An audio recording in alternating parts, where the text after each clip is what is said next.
Ao único que é digno de receber a honra e a glória, a força e o poder, ao Rei eterno e imortal, invisível, mas real, a Ele ministramos o louvor. Salve, irmãos, com a paz do Senhor Jesus Cristo, bom estarmos aqui.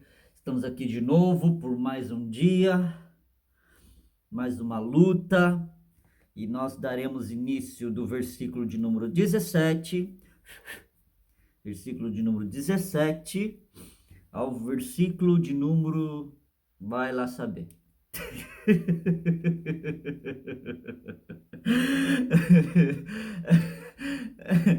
Irmão, não tem como nós sabermos em que versículo nós vamos parar, nós podemos saber que versículo nós vamos iniciar.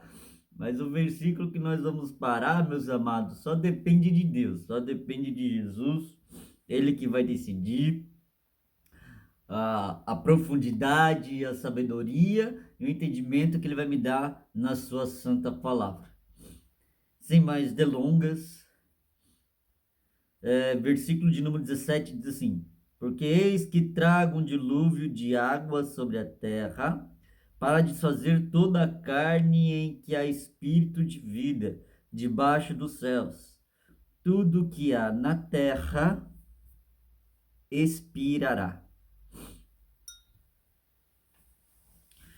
Amados irmãos, nós já sabemos, nós paramos no versículo de número 16, do capítulo de número 6 do livro de Gênesis, Gênesis capítulo de número 6, versículo de número 17, a qual nós acabamos de ler.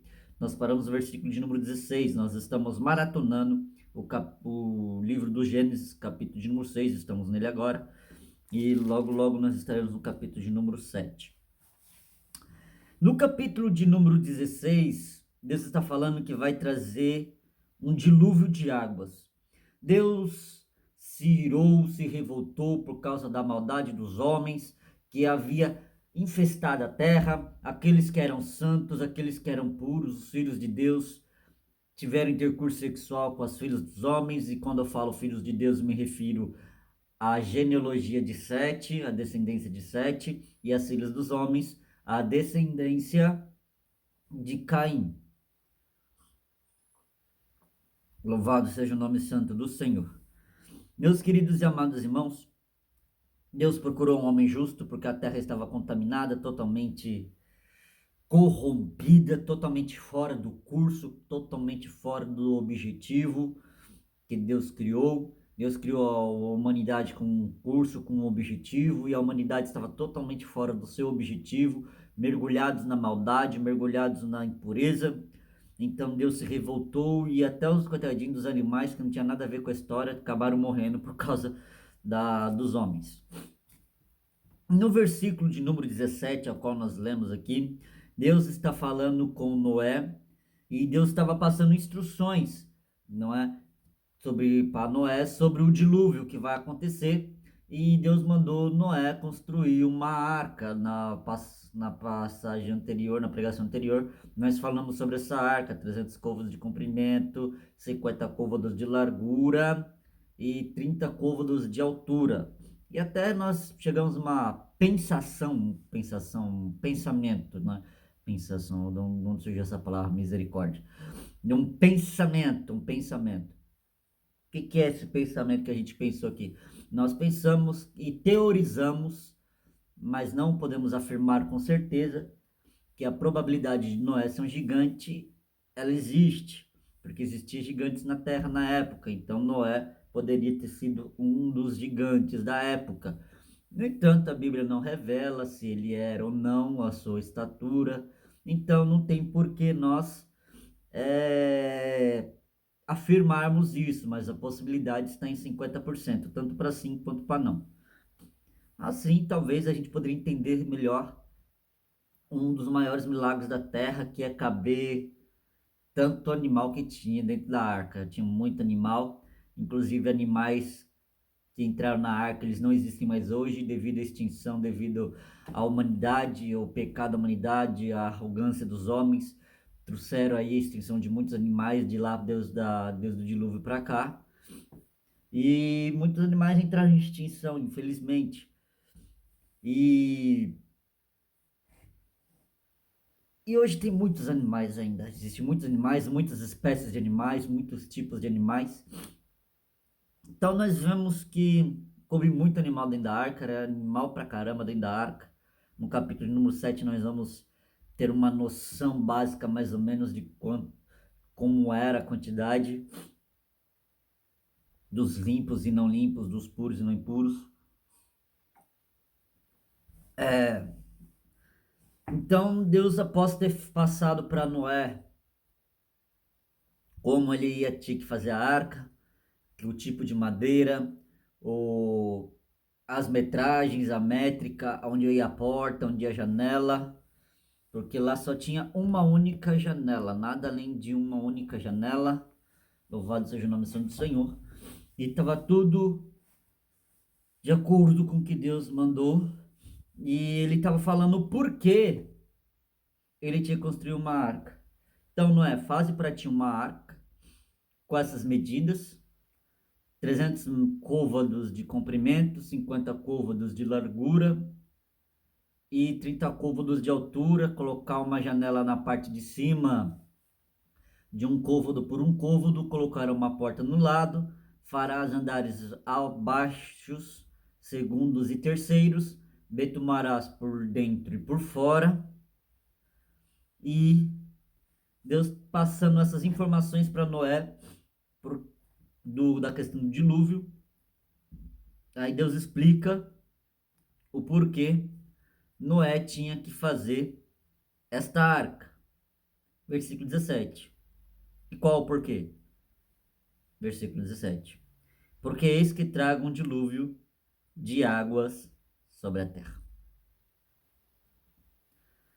Deus decidiu acabar com toda a humanidade nos primeiros séculos, no primeiro milênio da humanidade. Quando o dilúvio aconteceu, a humanidade tinha aproximadamente 1656 anos de civilização. Quando veio o dilúvio das águas, quando a terra estava totalmente corrompida. Então Deus decide destruir por dilúvio. Só que Deus não queria destruir. Como nós já vimos nas pregações anteriores, que Deus não queria destruir, porque ele fez isso com o coração pesado, com pesar no coração. E como Deus não queria realmente acabar com toda a substância da terra, ele procurou um homem justo e achou Noé. E vendo Noé justo, Deus passou informações para Noé de como ele tinha que fazer a arca, os parâmetros, os diâmetros, o que colocar dentro da, porque o que ia dentro da arca. E Noé simplesmente fez, sem pestanejar. Por quê? Porque eu vou trazer um dilúvio sobre a terra. E para que serve esse dilúvio? Por qual razão dilúvio? Por que Deus vai trazer esse dilúvio? Para desfazer toda a carne que há espírito de vida debaixo dos céus. Para desfazer toda a carne. Todo tipo de animal, toda a carne. Tudo que era carne, toda a raça humana e todos os animais. Coitadinhos dos animais, sofreram até, por causa dos homens, até os animaizinhos sofreram.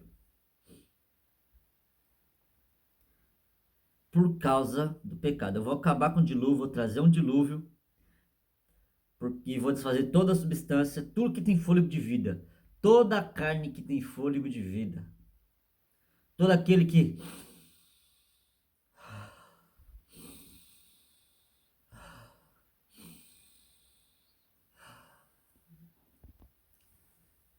tem fôlego de vida, eu vou acabar com tudo.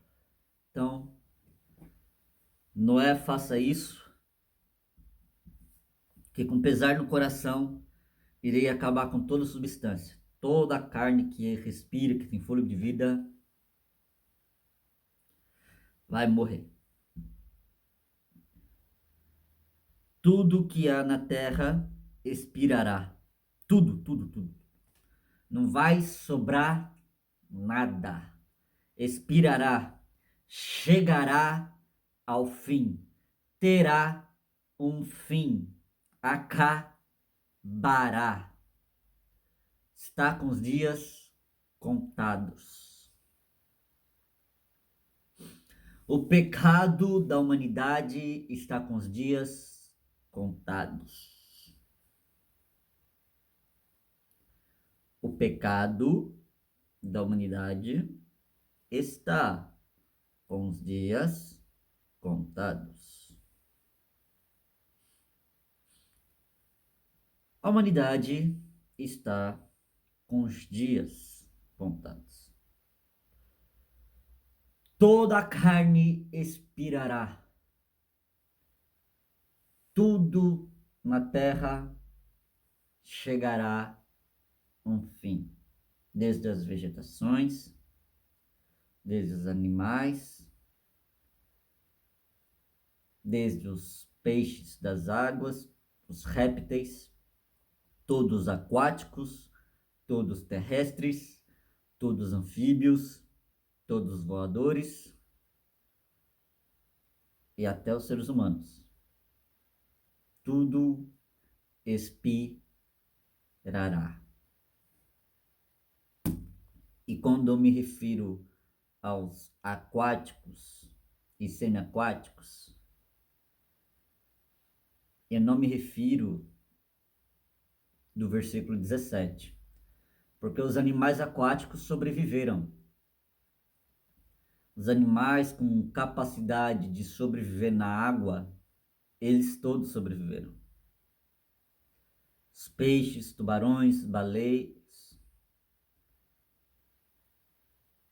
Mas só que todos os outros animais morreram. Ah, mas hipopótamo tem capacidade de sobreviver na água. É, mas virou comida de jacaré, virou comida de tubarão. A raça humana virou comida de tubarão. Os animais viraram comida de tubarão. Todos os carnívoros aquáticos ficaram de bucho cheio. Fizeram um banquete de quase um ano. Foi 40 dias para encher toda a terra. E foram 11 meses para toda a terra estar seca de novo. Os tubarões fizeram a festa. Comeram até dizer chega.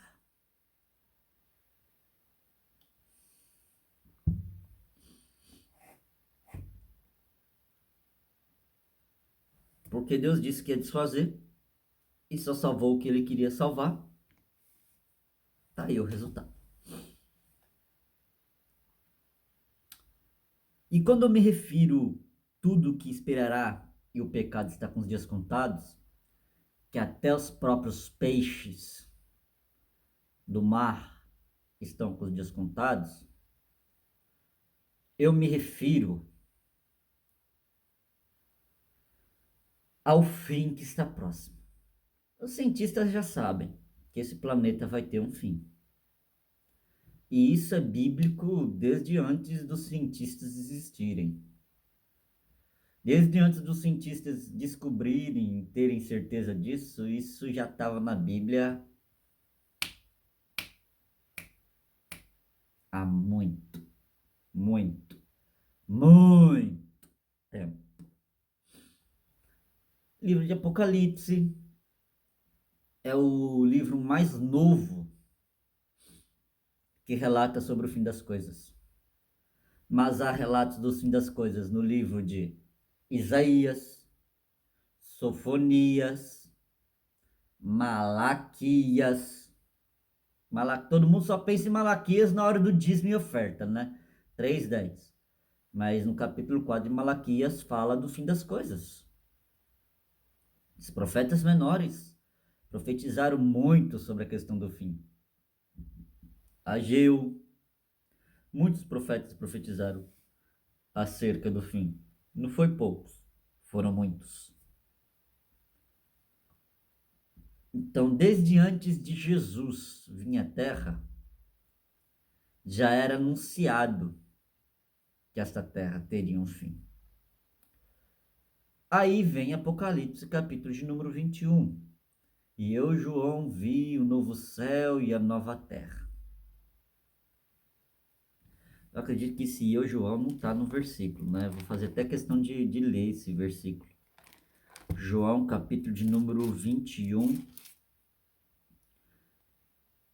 E vi um novo céu e uma nova terra, porque o primeiro céu e a primeira terra passaram e o mar já não existe.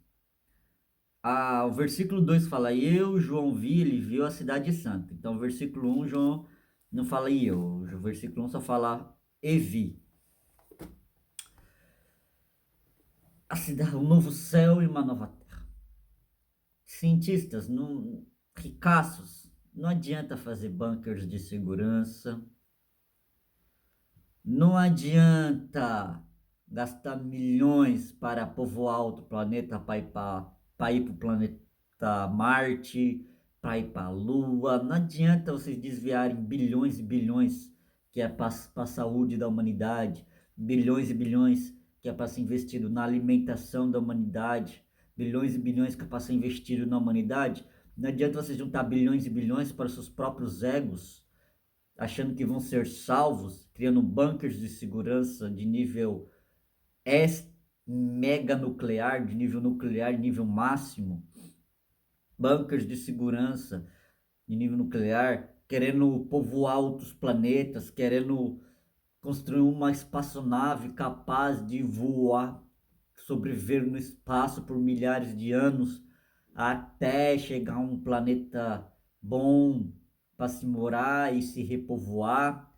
Não adianta gastar dinheiro fazendo testes com pessoas em estado de criogenia, de estado de dormência e poderem ser restabelecidos de novo. Não adianta, isso tudo é perca de tempo. Tudo isso aí é perca de tempo, é perca de tempo. Tudo isso que vocês estão fazendo é perca de tempo. O que vocês podem fazer é o seguinte: se arrepender dos seus pecados, se converter dos seus maus caminhos, se entregar a Jesus Cristo, para que possa ser salvo tu e a tua casa. Para que você possa se salvar, para que os seus filhos possam se salvar, para que a tua família possa ser salva. O único capaz de fazer isso é Jesus Cristo. Não vai achando que vocês vão poder sair da atmosfera do planeta Terra e navegar pelo espaço. Deus não vai deixar. E mesmo que vocês consigam chegar até o espaço, até o cosmos e navegar por lá por um tempo, eu quero te dizer que não é só esse planeta que vai entrar em colapso. Esse planeta, ele não se acabará por total na vinda de Cristo, porque Cristo irá reinar por 1000 anos nesse planeta. Esse planeta irá se acabar no total após o reinado de Cristo, após os 1000 anos, que cairá fogo do céu e consumirá tudo. Eu quero te dizer que não é só o planeta Terra que vai entrar em colapso, mas é o universo. Não é nem o sistema solar, porque vocês talvez pode até se escapar do sistema solar. Vocês podem até navegar para fora do sistema solar. No entanto, no entanto, o universo inteiro será dizimado. O universo inteiro chegará ao fim. Os cientistas dizem que o universo está em expansão. Isso dá uma oportunidade para pensar que o universo é como uma bexiga que vai se expandindo, se expandindo, se expandindo, se expandindo, se expandindo, se expandindo, se expandindo, se expandindo, se expandindo, se expandindo e chega a um fim. Explode.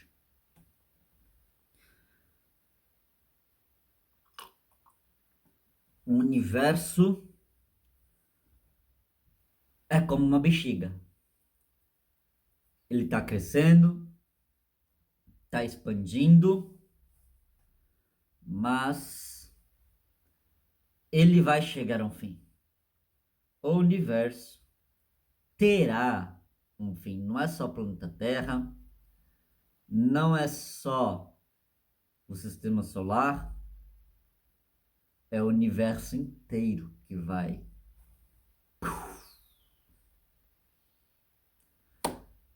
E não tem como fugir. O único que pode salvar, o único que pode guardar, o único que pode proteger é Jesus Cristo de Nazaré e mais ninguém. Voltando, fechando parênteses e voltando aqui para a questão de que a terra, tudo que há na terra se espiará, tudo que há na terra acabará. Deus continuou dizendo: Noé, eu vou acabar com tudo. Faz uma arca que eu vou mandar água, vou acabar com tudo, toda a face da terra, toda a substância.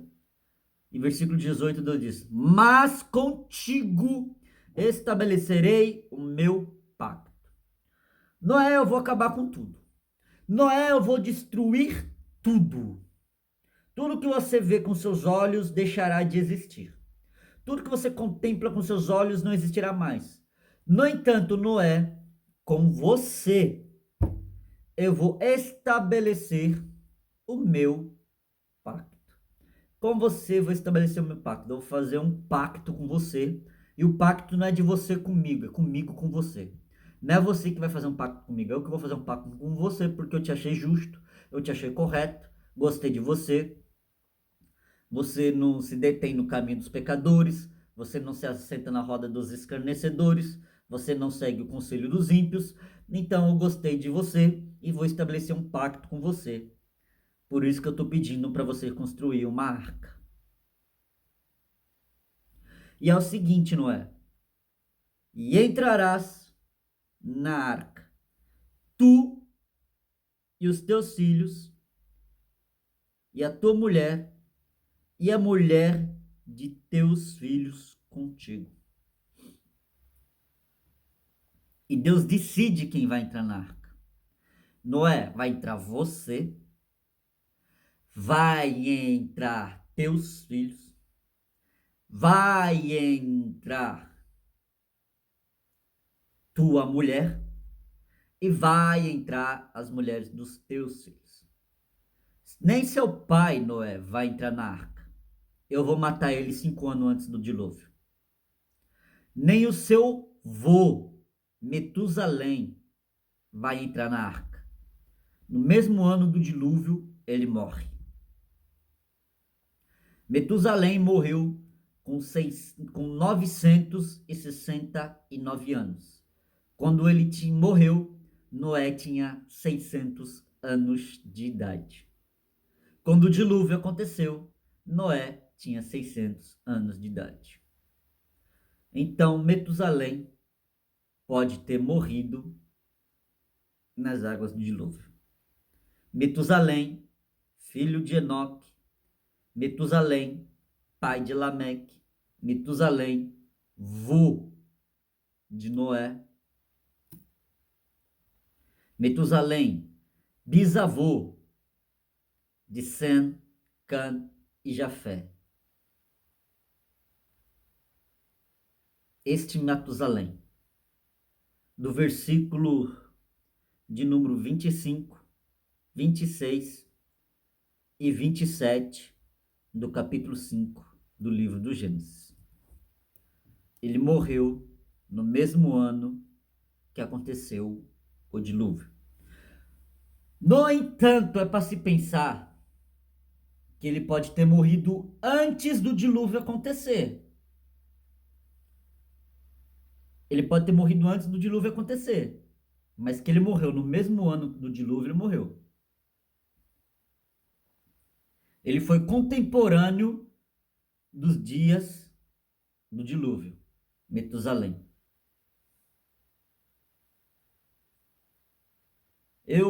Quando eu descobri isso, quando assisti um filme, eu fiquei irado com aquele filme quando eu vi Metusalém, que morreu na época do dilúvio, porque no filme tinha muita mentira. Então também achei que era uma mentira. Então eu decidi analisar os dados da Bíblia. E Noé nasceu quando Metusalém tinha 369 anos. Quando Metusalém tinha 369 anos, Noé nasce.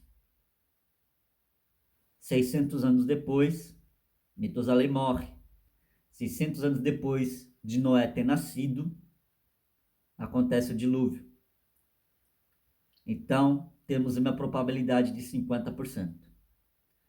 Tanto que ele pode talvez não ter morrido. Aí podemos ter várias teorias, mas o dilúvio aconteceu no ano 600 da vida de Noé. No ano 600 da vida de Noé, Metusalém tinha 969 anos. O homem que mais viveu na Bíblia, o homem com mais idade da Bíblia, pode ter morrido afogado nas águas do dilúvio. Por que eu falo isso? Porque Metusalém é contemporâneo dos filhos de Deus que tomaram para si filhas dos homens. Metusalém foi da geração onde a geração de Sete se corrompeu com a geração de Caim. Metusalém fazia parte da geração que se corrompeu contra Deus.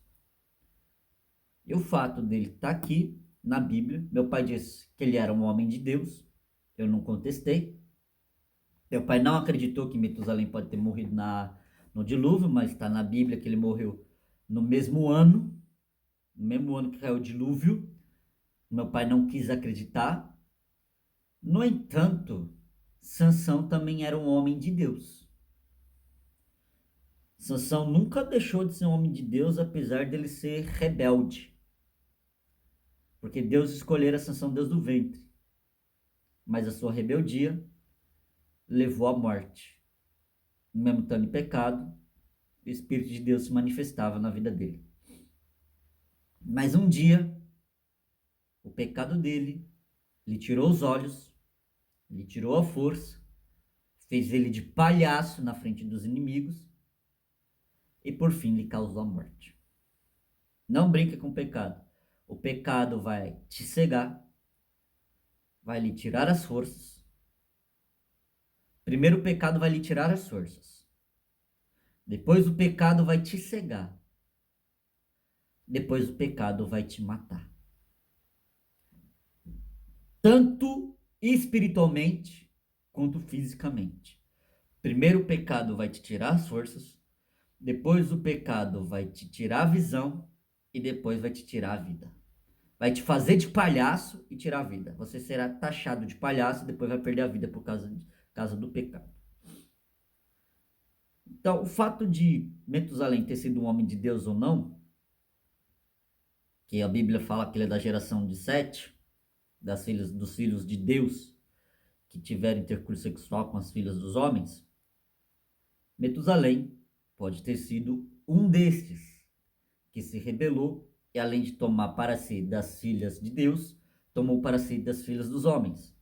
A Bíblia não fala quem é a mulher de Metusalém, só fala que Metusalém gerou a Lameque e Lameque gerou a Noé, capítulo 5 do livro do Gênesis. No entanto, a gente não sabe. Até porque quando Deus procurou um homem justo, Deus não considerou Lameque tão justo assim, mas considerou o seu filho Noé justo. Quando Deus procurou um homem justo, Deus não considerou Matusalém tão justo assim, mesmo ele ter vivido tanto. Ora que Metusalém era filho de Enoque. Enoque que foi arrebatado aos céus com 365 anos de idade. Versículo de número 23, 22 e 23 e 24. Versículos 22, 23 e 24 do capítulo de número 5.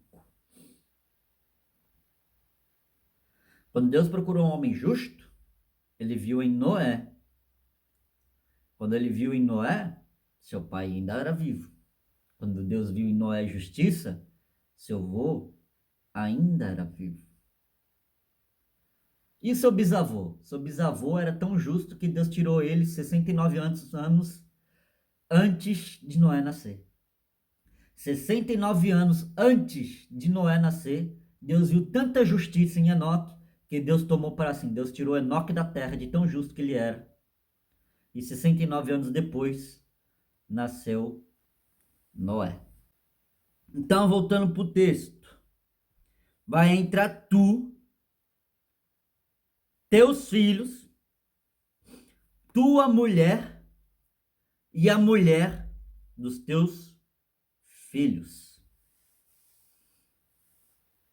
Lameque viu Noé construindo a arca. Os filhos de Lameque, os irmãos de Noé, viram Noé construindo a arca. Mas a cidade estava tão corrompida, a humanidade estava tão corrompida, que Deus não viu justiça nos irmãos de Noé. Deus viu Noé mais justo que o próprio pai. Deus viu Noé mais justo que o próprio avô. Deus viu Noé mais justo que todos os seus irmãos. A coisa estava feia. Sabe o que isso me faz pensar?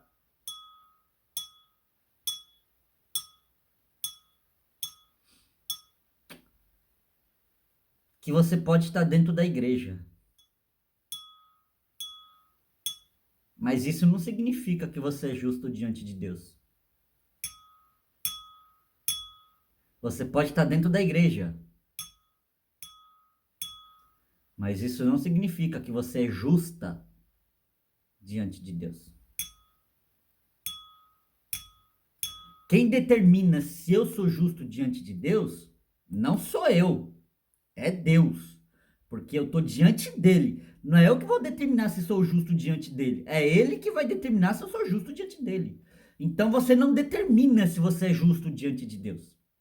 Porque o próprio Deus disse que a justiça dos homens é como trapos de imundícia diante dele. Ou seja, a minha justiça, a tua justiça é como trapo de imundícia diante de Deus.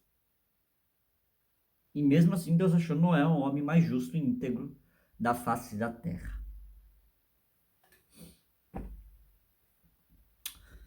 O fato de você estar na igreja não significa que você é justo diante de Deus. Você acha que está sendo justo diante de Deus. Você acha que está vivendo injustiça diante de Deus. Mas não é o que Deus acha. Não é o que Deus está pensando de você. Você acha que as suas atitudes estão corretas diante de Deus. Mas Deus discorda de você. Porque você não tem que estar sendo justo diante dos seus olhos, segundo a tua vontade, diante de Deus. Você tem que estar justo diante de Deus, segundo a vontade de Deus, e não segundo a sua. Se eu tiver que ser justo diante de Deus, eu tenho que ser justo segundo a vontade de Deus, e não segundo a minha vontade. É para isso que existe a Bíblia. É para isso que ele nos ensina a orar.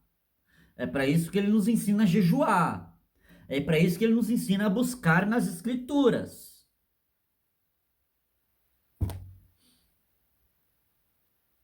Porque tem pessoas que tá que nem Matusalém. Metusalém. Tá que nem Metusalém. É velho na igreja. Viveu na igreja por muito tempo. nasceu na igreja, cresceu na igreja, viveu na igreja, mas diante de Deus é injusto. Diante de Deus não há justiça. Diante de Deus não dá frutos. E diante de Deus, se der frutos, frutos azedos e amargos e ruins que não são bons. E o que Deus vai fazer com esse tipo de gente?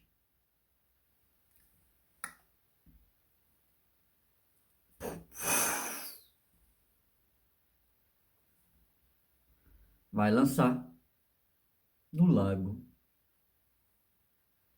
de fogo. Porque não adianta a gente ser justo segundo nossos ideais e segundo os nossos pensamentos. A gente tem que ser justo segundo os ideais de Deus, segundo os pensamentos de Deus, segundo a vontade de Deus. E isso dói aqui que você não faz ideia. Sabe por quê? Me confronta, porque sou pecador. Eu vejo quão miserável sou e tenho que buscar a Deus em oração, em jejum e na palavra. Porque não é fácil orar, não é fácil jejuar, não é fácil buscar a face de Deus, não é fácil ler a Bíblia e se dedicar na Bíblia, não é. É difícil. Nem todo mundo é medalhista, nem todo mundo conclui a maratona. Por isso que o céu será dado a quem vencer. A vida eterna será dada a quem vencer. Será dada a quem vencer. E só vence quem corre pelas escrituras, pela oração, pelo jejum. E não se orgulha de ser sábio, não se orgulha de quanto tempo ora, não se orgulha de quanto tempo jejua. Mas reconhecendo o miserável pecador que é, se rende a Deus todos os dias e todos os dias conta as suas fraquezas e pede ajuda para Deus todos os dias. Deus quer fazer um concerto com você. Deus quer estabelecer um concerto na tua vida. Deus quer fazer um pacto com você. O que Deus tinha para fazer por você, Ele já fez na cruz do Calvário. O que Jesus tinha para fazer por você, Ele já fez na cruz do Calvário. O pacto está aí. O pacto está assinado. O pacto está decretado. O que falta? Você aceitar. O pacto está assinado, concretizado. Tudo que você precisa fazer é aceitar. Porque o pacto já está estabelecido. Deus já estabeleceu um pacto de justiça contra a humanidade. Ou melhor, para a humanidade. Deus já estabeleceu um pacto de justiça para a humanidade. Para que aquele que nele crê não pereça, mas tenha a vida eterna. Ele quem? Jesus Cristo. Quem mais seria? Deus quer estabelecer um pacto contigo. Basta você aceitar. Ir para a oração. Tem um hino antigo que diz: de joelho é melhor. De joelho é melhor. É melhor estar de joelho, orando, jejuando, lendo a Bíblia, porque Deus vai nos ajudar a restabelecer. E eu sou um testemunho vivo disso. Chegou uma época da minha vida que eu não conseguia orar nem um minuto. Eu ia dormir, fazia oração relâmpago. Sabe aquela oração relâmpago? Oração de 30 segundos, oração de 10 segundos, oração de 5 segundos. Jesus, obrigado por tudo e amém. Deu o quê? 3 segundos essa oração? Tem gente que faz esse tipo de oração, oração de 3 segundos. Deita na cama, Jesus, obrigado por tudo e amém. Acorde, Jesus, obrigado por tudo e amém. Vai tomar café, nem hora. Vai almoçar, nem hora. Quando é lembrado, Jesus, obrigado, amém. Quando vai sair de casa, Jesus, obrigado, Jesus protege, amém. Mas não tá bom a oração? Não é de tanto orar, mas é de compromisso. Você só está fazendo o que os nossos amigos católicos fazem. Apenas orando. Apenas rezando. Você não está colocando o coração. Você está fazendo repetições vãs, achando que por muito se repetir as mesmas palavras em vão, acha que Deus vai responder e Deus não vai. Eu cheguei a uma época da minha vida que eu não orava mais. Era uma oração relâmpago. Isso quando eu orava. Eu não lia a Bíblia. Os meus jejuns sempre quebrava. Sempre quebrava jejum. Eu ia fazer o jejum, às vezes eu esquecia, quando eu esquecia era uma coisa, mas eu quebrava de propósito. Eu não resistia e quebrava o jejum de propósito. Falava, depois eu faço uma medida compensatória. Eu vou quebrar o jejum agora e depois eu jejum umas 2 horas a mais para compensar. Antes do mês acabar, eu faço um jejum a mais para compensar esse dia que eu quebrei hoje. No dia seguinte, eu faço um outro jejum para compensar. Não é errado fazer medida compensatória de jejum, mas quando você já faz propositalmente, quando você já quebra o jejum de propósito, não dando valor ao sacrifício, ao que é santo, mas simplesmente sendo como Ofni e Finéias, não aceitando o que é santo. Ofni e Finéias, eles prevaricavam que era santo.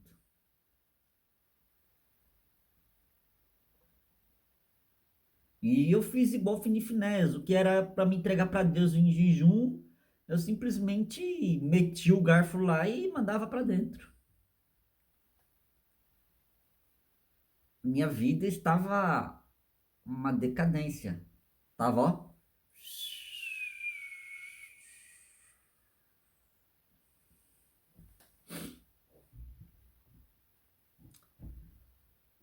E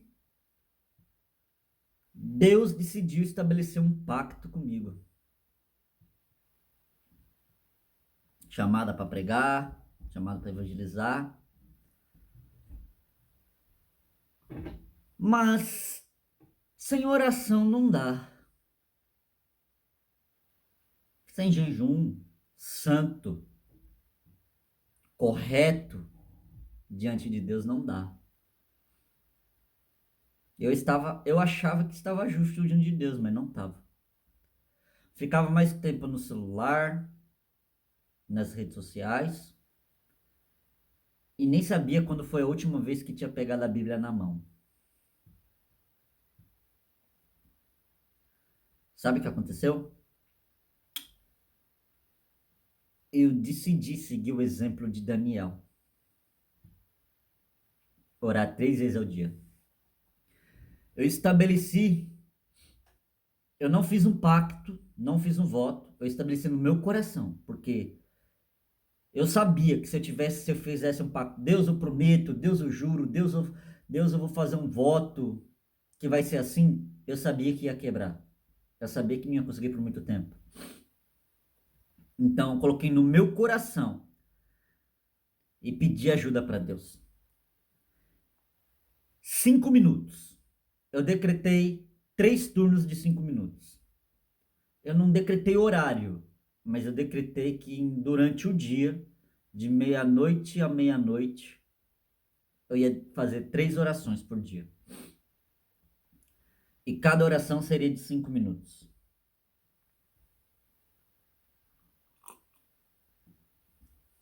Foi fácil? hum. Não mesmo. Nem um pouquinho. Nem um pouquinho mesmo. Foi difícil. Foi um fardo pesado. Mas eu estabeleci uma. Mas eu queria ficar mais perto de Deus. Eu queria me tornar justo diante de Deus, não segundo a mim mesmo, mas segundo Ele. Peguei o celular e coloquei 5 minutos. Toda vez que eu orar, colocava o termômetro, o cronômetro, o temporizador, melhor dizendo, temporizador em 5 minutos. Quando o celular parava, tocava, eu levantava. Me ajoelhei. Dava 1 minuto, eu já ficava agonizado. Dava 1 minuto, eu já ficava agonizado e não queria mais orar. Queria levantar, queria abandonar. Mas eu determinei, eu não tiro o joelho do chão enquanto o celular não tocar. E eu pegava o celular e olhava, ainda faltava 3 minutos. Pegava o celular e olhava, ainda faltava 4 minutos. Pegava o celular e olhava, ainda faltava 1 minuto. Pegava o celular e olhava, faltava 30 segundos. E já nos 30 segundos eu já começava a finalizar a oração. Eu cheguei a dizer, Deus, edifica esta casa. Porque se o Senhor não edificar esta casa, em vão eu oro, em vão eu jejuo, em vão eu leio a Bíblia. Se o Senhor não edificar tudo que eu faço, é em vão. Deus, me ajuda. Eu pedi ajuda para Deus a orar. Deus me ajuda a orar. Eu falava bem claro, Deus, eu não tenho palavras para orar. Eu de joelho, durante um período de 5 minutos, eu falava, Deus, eu não tenho palavra para orar. Não tenho palavras para falar. Eu tenho nada, não me vem palavra, não vem nada, mas vou fazer o seguinte, Deus. Eu não vou tirar o joelho do chão enquanto o relógio não tocar. Enquanto o relógio não tocar, eu vou ficar dando glória, glória, glória, glória, glória, aleluia, aleluia, aleluia, aleluia, aleluia, santo, santo, santo, santo, santo. Mas eu vou, se eu não tiver palavra para falar, vou ficar falando santo, santo, santo. Se não tiver o que falar, eu vou ficar dando glória, glória, glória. Se eu não tiver nada para falar com o Senhor, eu só vou ficar dando aleluia, aleluia, aleluia. Mas eu não tiro o joelho do chão. Eu não arredo daqui enquanto o celular não tocar. E tinha dia que eu esquecia. Mas foi difícil. Foi difícil. Mas com o tempo, eu aumentei os 5 minutos para 10. Quando eu menos esperei, eu falei, 5 minutos é pouco, vou fazer 10 minutos. 3 turnos de 10 minutos. E começou a ficar difícil. Tem momentos que eu faço só glória, glória, glória, aleluia, aleluia, aleluia, santo, santo, santo. Hoje em dia, eu faço 3 turnos de 15 minutos. São 45 minutos por dia. É pouco. 45 minutos de oração por dia é pouco. Referente ao que nós, como humanos, fazemos diante da televisão, diante do celular. 2 horas de televisão é fácil, 2 horas de celular é fácil. 8 horas de boa dormindo, 2 horas sem fazer nada a gente consegue. Mas 45 minutos de oração é terrível, é difícil, não é fácil. E não é 45 minutos direto, é 45 minutos dividido por 3 turnos diferentes. Não é fácil. Mas com o tempo, esses 15 minutos eu vou transformar em 20. Com o tempo eu vou transformar em 25. Com o tempo eu vou transformar em 30. E assim sucessivamente eu vou aumentando de 5 em 5 minutos. Hoje eu faço 3 turnos de oração. 15 minutos cada turno. E não é fácil. Não é fácil. O diabo não quer que eu ore. O diabo não quer que você ore porque o diabo sabe o poder da oração. Se o diabo te vê orando, ele vai querer te distrair de todas as maneiras. O diabo não quer que a gente ore. O diabo não quer ver a gente orando. Porque ele sabe o poder da oração. Ele sabe que quando a gente começar a orar, as coisas grandes que Deus vai fazer. E quando eu estava orando aqueles 5 minutos, eu falei, Deus, eu não quero orar. Fala mesmo, falei, Deus, eu não quero orar. Deus, eu não tenho vontade nenhuma de orar. Deus, eu não tenho desejo nenhum de orar.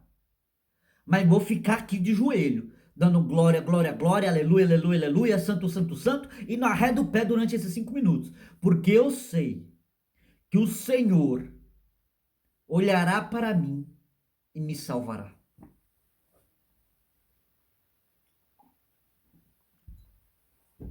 E com o tempo, Deus foi se aproximando de mim, eu fui me aproximando dele. Com o tempo, eu comecei, às vezes eu pego a Bíblia para meditar, irmão. É 1 hora, uma vez era 1 hora da manhã, comecei a meditar na Bíblia. Era 8 horas da manhã e eu ainda estava meditando na Bíblia. No mesmo texto. Fiquei no mesmo texto. Na mesma revelação. De 1 hora da manhã até 8 horas da manhã. Eu fui dormir 8 horas da manhã. Eu fui dormir 9 horas. Tem dia que era 9 horas da manhã. Eu estava indo dormir. Passava a noite toda acordado, meditando na Bíblia. E, e por que não? Às vezes eu antigamente passava a noite inteira acordado na balada, por que não passar a noite inteira acordado meditando na Bíblia? Passava a noite inteira acordado assistindo porcaria na televisão, por que eu não posso passar a noite inteira acordado meditando na Bíblia? E a coisa que o diabo não quer que você faça. Eu não estou falando que você tem que passar a noite toda meditando na Bíblia, mas eu estou falando que você tem que determinar um tempo de oração. Determina um padrão de oração. E quando eu falo padrão, eu falo de tempo. Faz aí, recomeça, 3 turnos de 5 minutos. Você vai ver que é difícil. Vai ser horrível demais. Mas não arreda o pé enquanto não der aqueles 5 minutos. Não arreda o pé enquanto os minutos não acabar. Se você não tiver palavra para falar, Deus, eu não quero orar. Deus, eu não quero estar aqui de joelho em oração. A minha carne não quer. Eu não desejo. Eu não anseio. Mas eu sei que eu preciso. Eu falei na cara dura essas palavras. Deus, eu não quero orar. Deus, eu não anseio por oração. Eu não tenho vontade nenhuma de orar. Deus, eu preciso de orar, mas eu não consigo orar. Deus, eu preciso de orar, mas eu não quero orar. Deus, eu preciso, mas eu não consigo. Deus, eu preciso, mas eu não quero. Eu sei que eu preciso de orar, Deus, mas eu não quero. A minha carne não quer, a minha carne não deseja. Mas eu não arredo o pé. Não tenho nem palavras para falar contigo, Deus. Mas eu não arredo o pé. Eu não arredo o joelho daqui. Enquanto o celular não tocar. Enquanto não concluir o tempo que eu determinei, quando não concluir os 5 minutos, quando não concluir os 10 minutos, quando não concluir os 15 minutos que eu determinei, eu não vou sair. E é difícil. É guerra. Deus quer estabelecer um pacto conosco para nos salvar, para nos libertar. Basta aceitar Jesus Cristo e ir para o jejum, para a oração, para a leitura da Bíblia. Devemos nos aproximar de Deus. Devemos chegar mais perto de Deus. Deus diz: chegai-vos a mim, e eu chegarei a vós. Chegai-vos a mim, e eu chegarei a vós. Vinde a mim, e de maneira nenhuma lançarei fora.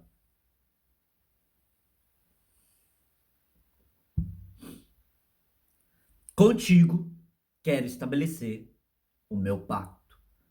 Deus fala hoje para você: contigo quero estabelecer o meu pacto.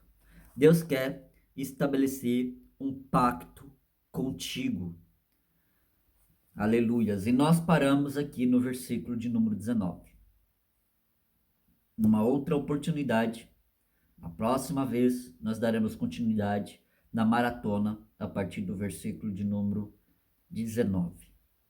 Fique com esta palavra. Deus quer te salvar. Deus quer salvar a tua família. Deus quer te libertar. Deus quer te livrar. E Ele quer fazer um pacto com você. Ele quer estabelecer um pacto com você. E esse pacto é pacto de sangue. Então quer dizer que eu vou ter que derramar meu sangue? Você não. Jesus já fez isso. Jesus já derramou o sangue dele para que o pacto de Deus entre nós fosse estabelecido. O que precisamos fazer então? Simplesmente aceitar o dom gratuito de Deus. Deus abençoe a sua vida. Ficamos por aqui. e até a próxima.